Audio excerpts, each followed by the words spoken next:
summer 2004 and a murder which shocks the country. A middle-aged couple are shot dead in their bungalow in a quiet seaside town on the east coast. More shocking still, it has the hallmarks of a gangland execution.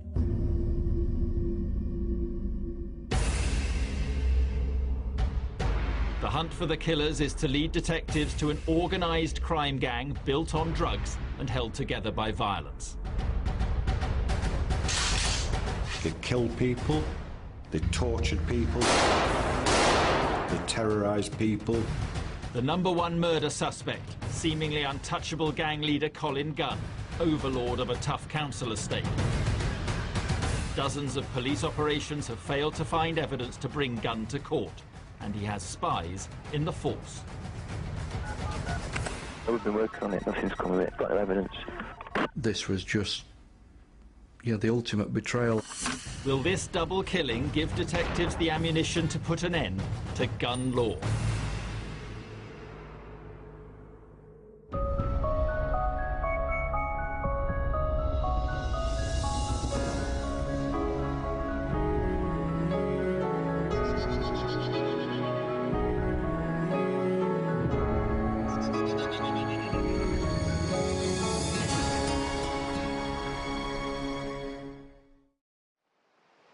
This was a killing which took place in broad daylight on a beautiful summer's afternoon.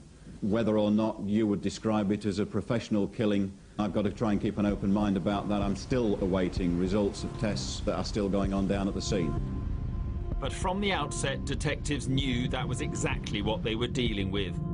The clinical execution of a couple called John and Joan Sterland on a sunny summer's afternoon at Trusthorpe in Lincolnshire.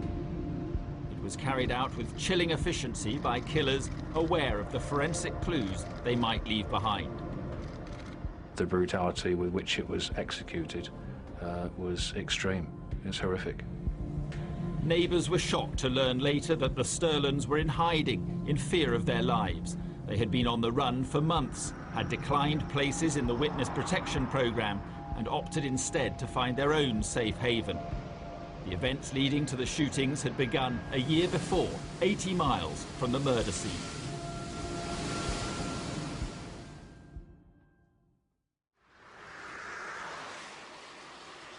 This is Nottingham's Bestwood estate, and the chances are a few years ago I wouldn't have been safe walking here, at least without the blessing of two brothers. Colin and David Gunn ran this place, some thought pretty well, keeping crime off the streets, giving presents to the kids and handing out cash to hard-pressed families. Nobody dared to ask where the money for the handouts came from. The Gunns held the estate in a vice-like grip through a mixture of gratitude and fear. In the 1990s, the brothers had risen through the ranks from petty criminals to underworld figures, a rise largely unchallenged by the city's other criminals because they kept to their own patch. They're estate boys, aren't they? That's their life. That was their little domain. That was their comfort zone.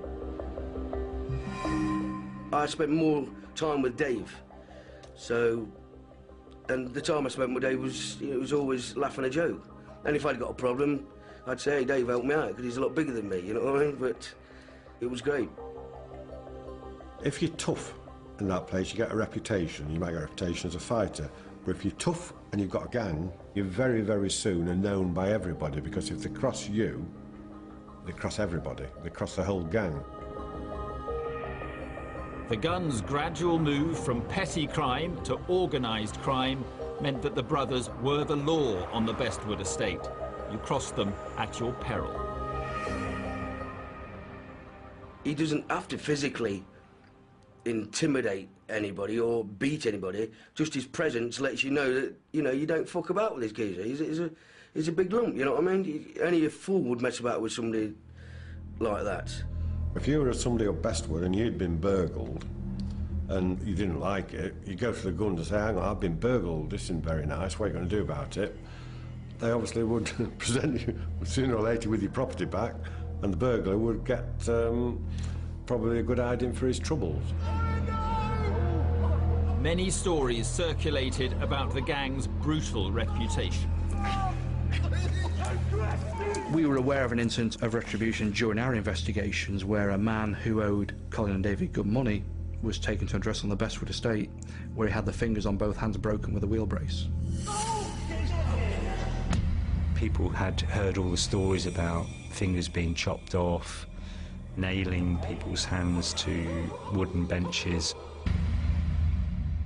It's the behaviour of people who want to retain control of their environment and clearly their own organisation, and the way to exert control is to keep people in fear.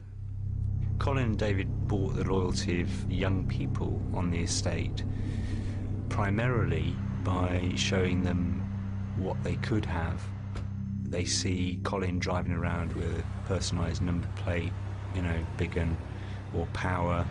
They see them draped in gold jewellery, and they want some of that themselves. The height of luxury is to get a bigger gold chain to go around your neck, is to get a car with personalised number plates on it, is to have a caravan on the East Coast, is to go to Benidorm for your holidays. It's all right having money, it's how you use it. In 2003, John and Joan Sterland were living in Nottingham, ordinary law-abiding people who didn't want any trouble. The same could not be said of Joan's son, a local hard man called Michael O'Brien. O'Brien was not part of the Gunn gang and showed them neither respect nor fear. One night at the end of August, he got into a fight with Colin Gunn's nephew, Jamie, at a local pub. O'Brien decided to take it further.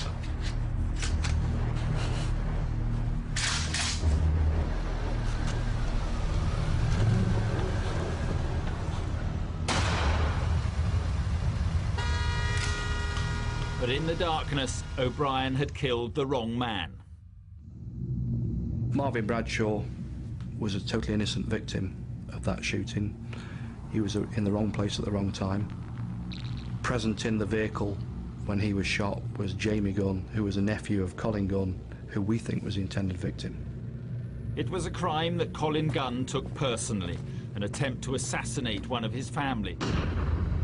Police had to find O'Brien quickly for his own sake. We had to find him as a matter of urgency. And, you know, I'm aware that Colin and others were looking for him. It took just over a week to arrest Michael O'Brien. He was now beyond the vengeance of Colin Gunn. Not so O'Brien's mother, Joan Sterland. As she and her husband enjoyed a quiet night in, they received a visit.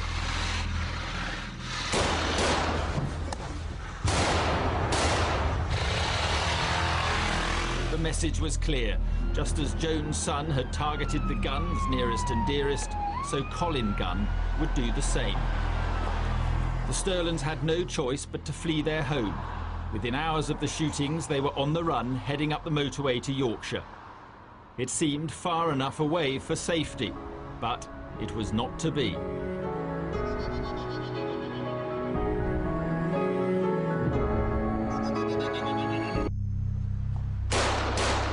A middle-aged couple are running for their lives from an organised crime gang. Its leader, Colin Gunn, intent on vengeance. John and Joan Sterland have done nothing against the gang, but Joan's son has. He's tried to assassinate a member of the Gunn family. Colin and David Gunn cultivated their criminal empire on a large council estate in Nottingham. Whilst their influence over the estate grew, at the start of the new millennium, the police were preoccupied with a different problem, an epidemic of shootings in the city. A turf war between black drugs gangs had earned Nottingham the tabloid tag of gun crime capital of Britain. Nottingham was effectively becoming a war zone. Every day, you know, another shooting. Firms started to notice they couldn't get candidates. University admissions were going down. Nottinghamshire was a shire county, unused to this kind of criminality. You know, all eyes were on Nottingham.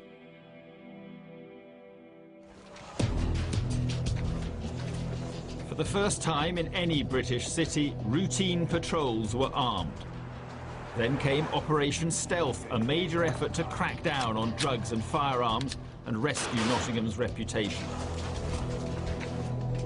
It was during Operation Stealth that the police discovered something about the firearms problem that they hadn't expected.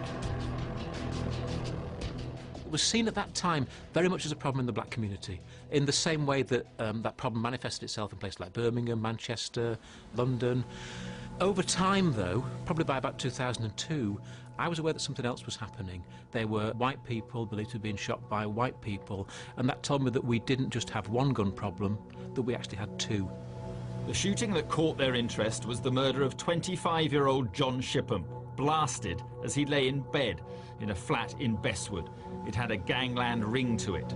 I know John was involved with some bad people, but he didn't deserve this. Michael O'Brien's attempt to murder Jamie Gunn also smacked of the underworld, as did the later killing of a suspected police informant and the attempted murder of a social worker who had threatened to testify in court against young thugs who had beaten him up in a pub. If the person out there responsible for this, at the other end of this TV tube, look into these eyeballs, I'm going to hunt you down, we're going to find you, we're going to convict you, and you can ponder your future in front of the prison bars. But it was another shooting that was to add new urgency to the investigation. The murder of a woman shopkeeper in broad daylight. It was a nice sunny day, September the 30th, 2003. Two men came into the shop in motorcycle clothing, with motorcycle helmets on, with the visors pulled down. And the taller of the two people went down into his waistband and pulled a gun. My wife stepped forward from the back rear of the shop and stepped between the gunman and my daughter to protect my daughter.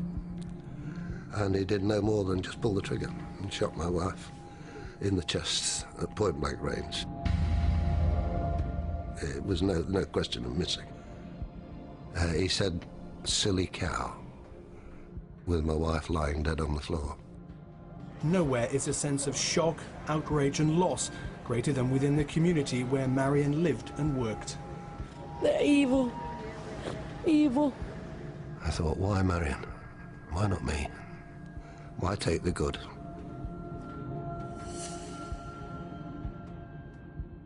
The shooting of Marion Bates shocked so many people. It was different, something we'd never experienced. It took violence to another level. The shootings had been drug-related. This was an innocent woman going around her everyday business.